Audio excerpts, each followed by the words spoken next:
hoy es el Día Mundial del Cáncer. Se conmemora y el Instituto Nacional del Cáncer también está haciendo algunas actividades respecto a esto. Vamos a hablar con su directora, la doctora Ana María Ciudad. ¿Cómo está, doctora? Bienvenida a Tu Conexión.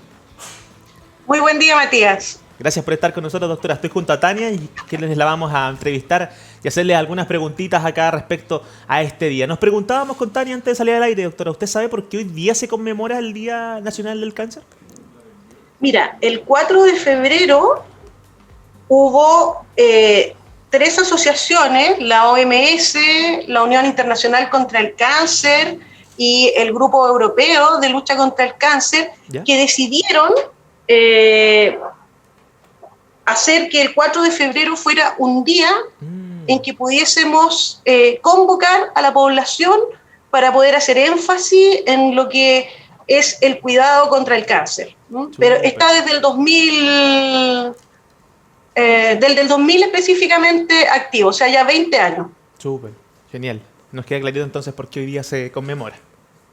Claro, doctora, queremos preguntarle cómo ha sido todo este tiempo de pandemia en cuanto al cuidado en cáncer. Yo sé que se ha hablado mucho del coronavirus, es como que si fuese la única enfermedad que existe, pero no es así. El cáncer es la segunda causa de muerte en nuestro país, incluso según la cifra que estábamos leyendo, doctora, el año pasado fueron más las muertes por cáncer.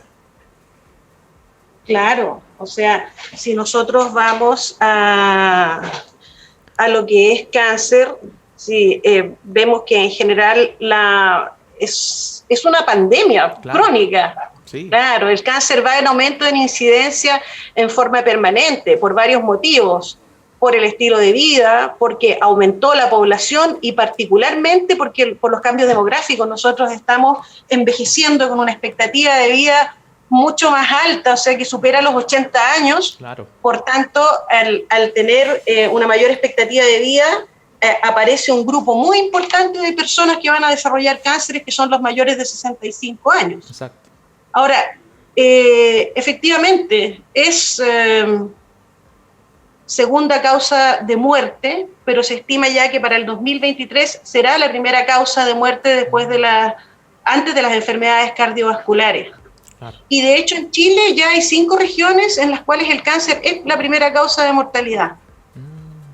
¿Cómo se ha enfrentado, cómo hemos podido mezclar la pandemia COVID con la pandemia cáncer?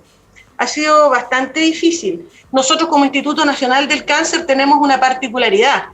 ¿Ya? Primero que nada vemos todas las especialidades. Ya. Cirugía, radioterapia, quimioterapia, cuidados paliativos, más todas las unidades de apoyo, psico-oncología. Estamos en un puro lugar físico. Ya. ¿Ya? Y además, la autoridad al momento de la pandemia por COVID decidió que este iba a ser un hospital no dedicado a COVID. Okay.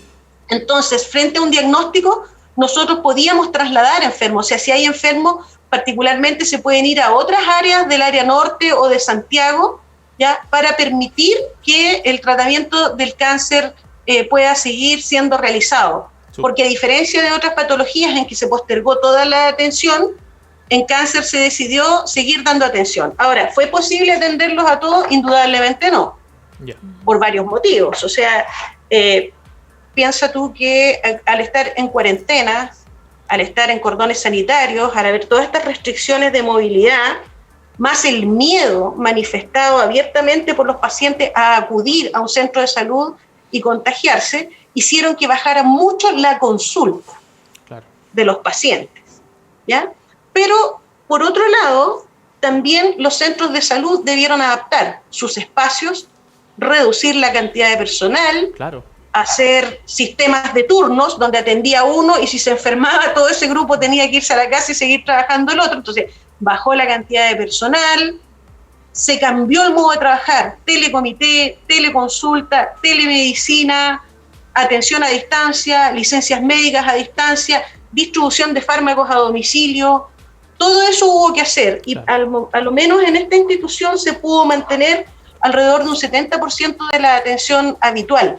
Qué bueno, doctora. O sea, y hubo que hacer, no debo dejar de decir que hubo que hacer priorizaciones en cáncer. Claro. O sea, de verdad, para los tratamientos se privilegian las urgencias y aquellos tumores que están puestos y son altamente agresivos.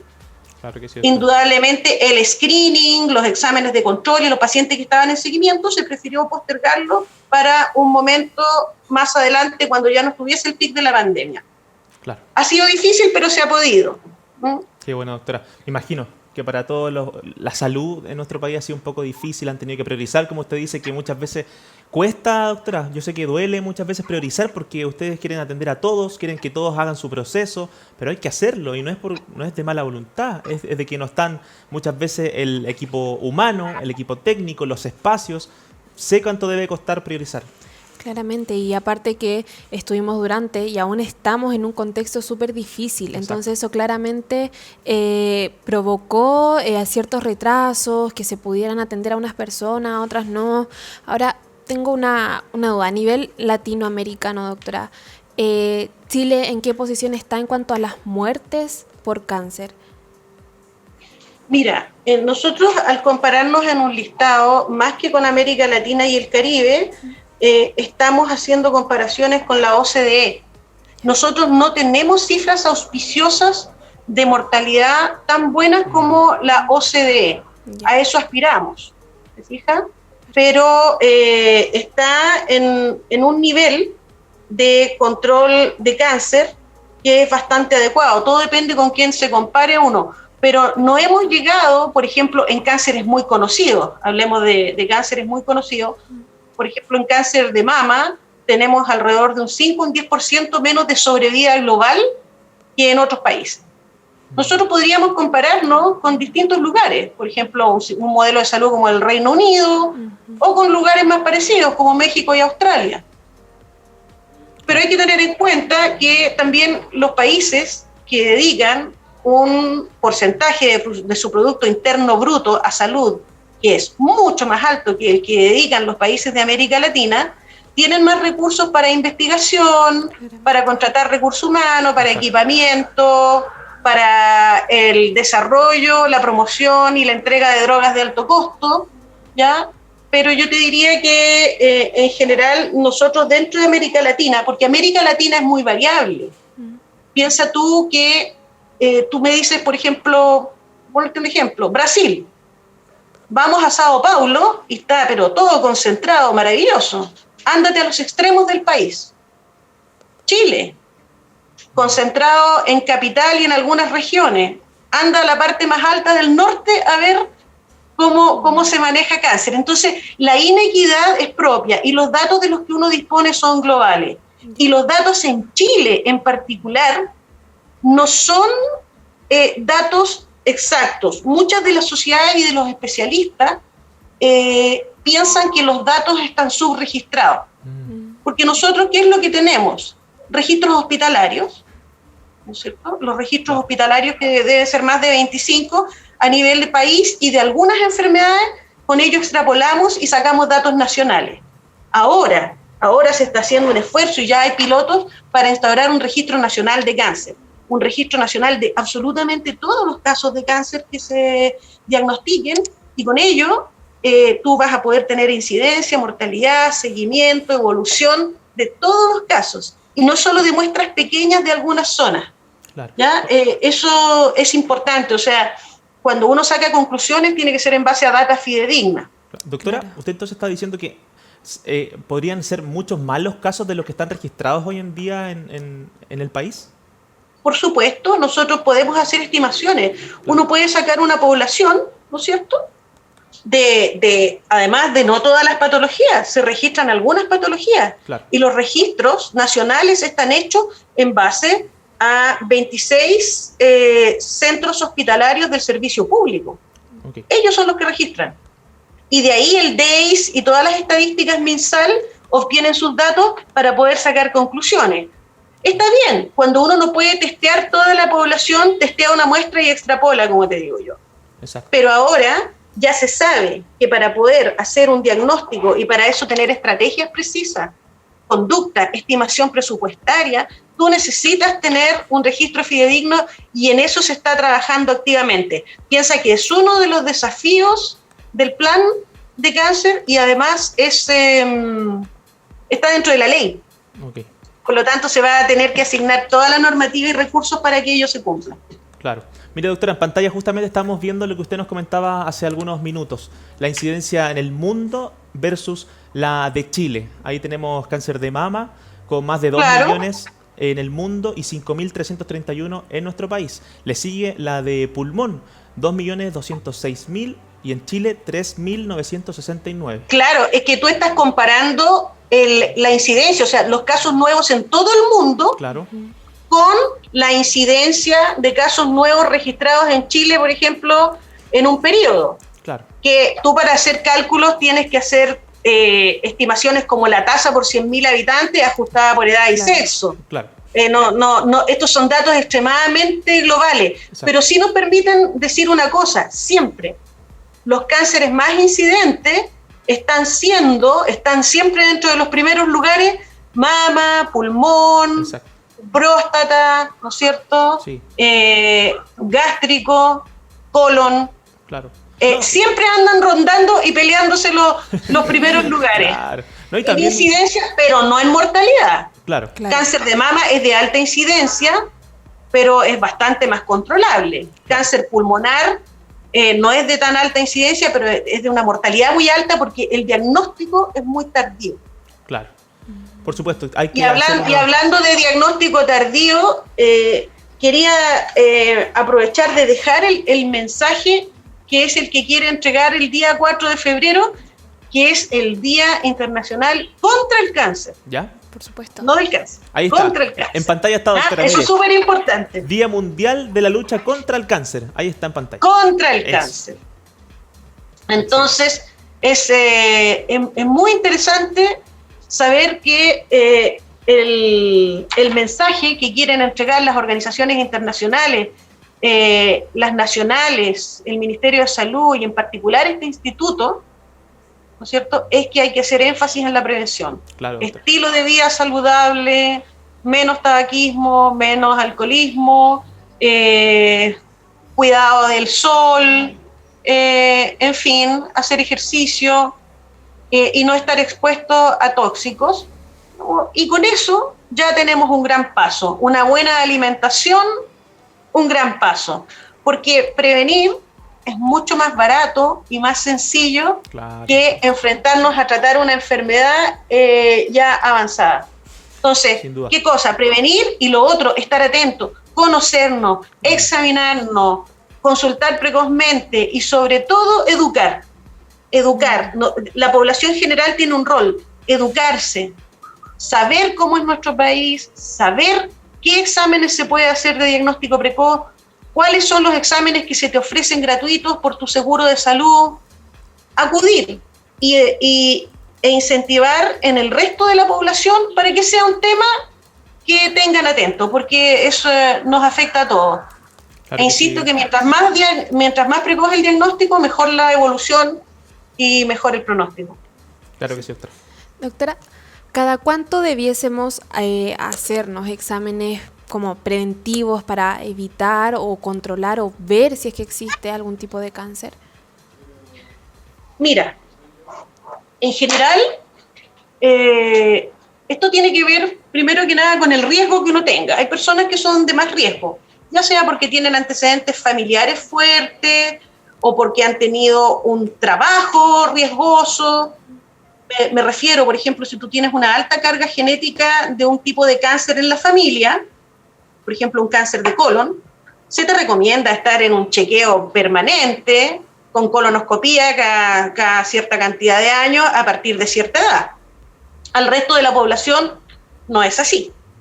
Si tú eres una mujer, idealmente, según el programa, después de cierta edad, vas a tener que controlarte, ¿no es cierto?, un punto después de los 40 años, con una mamografía periódicamente o una ecotomografía anualmente o bianualmente según el programa nacional que esté instaurado. El Papa Nicolau o la medición de HPV generalmente es anual. El antígeno prostático habitualmente es anual. Tiene mucho que ver con la edad que uno tenga y el riesgo que uno tenga. Los programas de screening están orientados a detección precoz y se aplican en la población que tiene más riesgo de desarrollar una enfermedad y por eso que no se le aplica a toda la población en masa.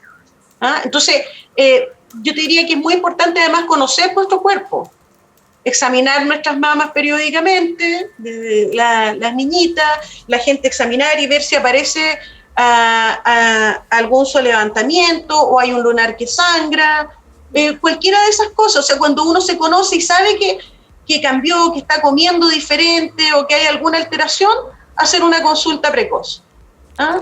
Pero el chequeo generalmente se establece anualmente por un asunto de orden, tanto para el chequeo de las otras enfermedades, ¿no es cierto?, cualquier enfermedad crónica que uno pueda tener, como para un diagnóstico precoz de cáncer.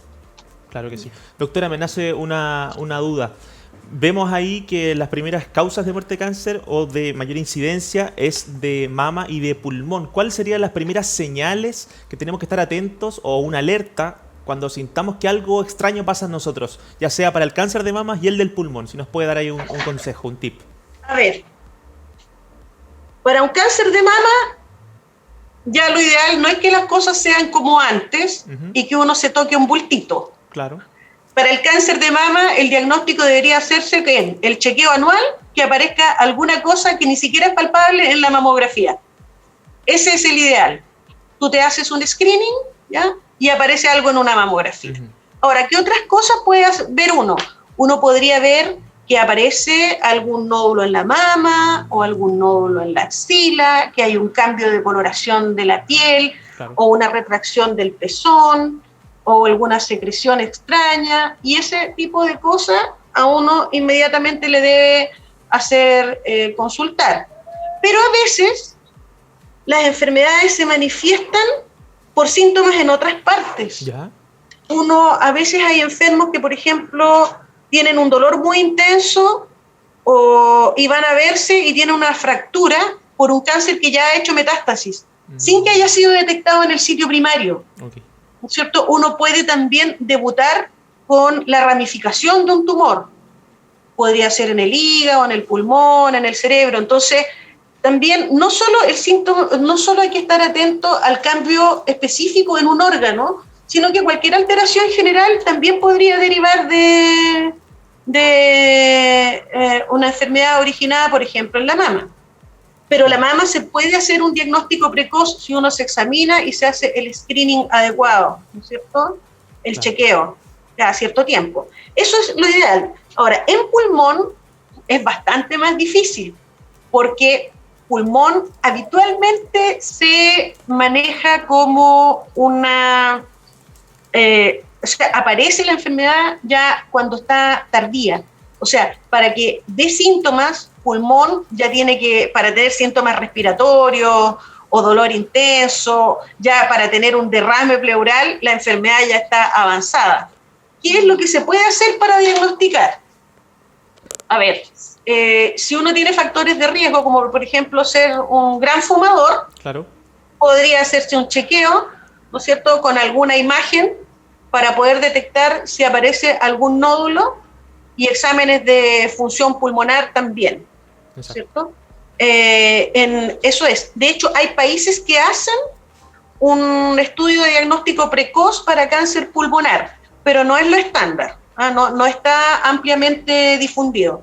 Ahora, ¿qué podría tener uno con un cáncer de pulmón? Una expectoración o un desgarro con sangre, dolor, ¿no es cierto?, dificultad respiratoria, claro.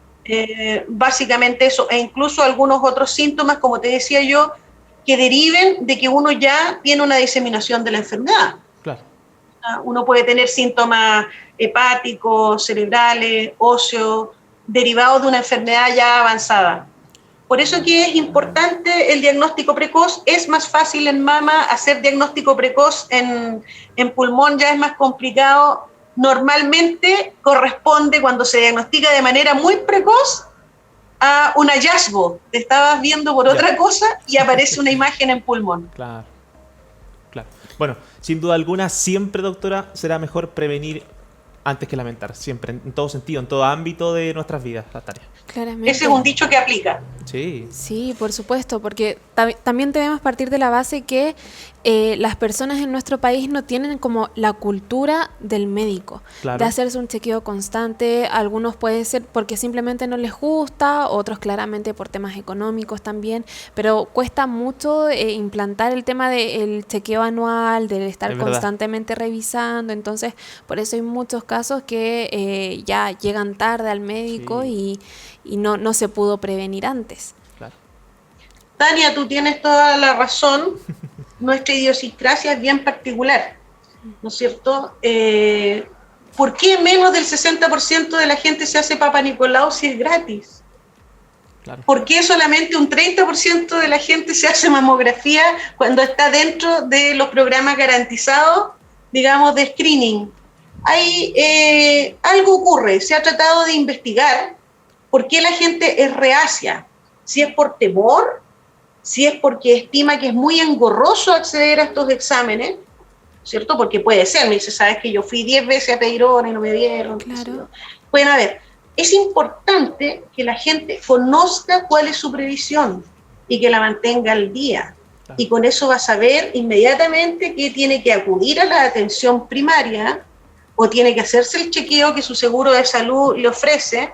Y cuando tú mantienes al día, conoces tu previsión y conoces cuáles son tus exámenes que son gratuitos, es fácil, pero para eso hay que estar educado, tanto en la intención de examinarse como en entender cómo funciona un sistema de salud.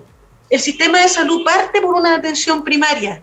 Sí. Para eso están la atención primaria de salud, los centros de salud familiar, que parten haciendo diagnóstico. Es allí donde se hace el diagnóstico. Y no es una conducta adecuada acudir inmediatamente a la atención terciaria con un especialista cuando recién estás queriendo hacerte un diagnóstico. Tenemos que hacer uso de las herramientas que tenemos, en orden. Claro. ¿Ya? Tienes toda la razón. Sí. Qué mensos somos, ¿eh? Teniendo todas ahí Sí. muchas veces las posibilidades de poder prevenir. Eso mismo. Que no las conocemos bien. Es verdad. Bueno, y también está el tema de la desinformación, porque Exacto. claro, muchas personas quizás desconocen que algún examen que ellos tienen que realizarse está de forma gratuita o lo hacen en algún consultorio cercano a ellos. Entonces está este tema de quizás la barrera como informática, que no saben bien dónde buscar o no saben dónde hacerlo también. También es cierto. Y por eso le agradecemos, doctora, que esté con nosotros el día de hoy, porque son temas que muchas veces no se tocan, muchas veces no se hablan, que son un poco tabú dentro de todo lo que estamos viviendo, y es bueno conversarlos, es bueno que no sé si naturalizarlo, pero ya está en nosotros. Y cualquiera de nosotros puede pasar por algo así, doctora. Es por eso que hay que estar atentos. Mira, Matías, también aparte de fomentar... No la escuchamos, doctora. Perdón, sí. Que también, además de fomentar el diagnóstico precoz y la prevención, una de las intenciones del Día del Cáncer, contra el cáncer, es, como dices tú, desestigmatizar la enfermedad. Claro. Cáncer ya no es muerte. Exacto. Uno puede vivir años con una enfermedad crónica como el cáncer, ¿no es cierto? Exacto. Hablar de la enfermedad, poner el tema sobre la mesa. Y tú dices normalizar, sí, normalizar, ¿por qué? Porque es tan frecuente que ya está dentro de la normalidad. Okay. Por lo tanto, tenemos que estar no asustados, sino que debemos estar preparados para enfrentar la familia, la sociedad, el Estado, porque es una enfermedad tan frecuente que indudablemente a todos nosotros, en forma personal o a un familiar muy cercano, ¿no es cierto? A un amigo, a un compañero de trabajo, a todos nos toca y es función de todos, como decía Tania, para también como sociedad exigir información, buscarla, compartirla, ¿no es cierto? Eso es también parte de la responsabilidad individual, no esperar que nos vengan a buscar, sino que también relevar los temas e informarnos, educarnos. Totalmente, doctora. Bueno, hay una campaña, doctora, pero antes de que nos cuente de esa campaña que se está realizando el día de hoy, quiero hacerle la última pregunta porque seguimos inmersos en la pandemia del coronavirus y también se comenzó con el proceso de vacunación el día de ayer.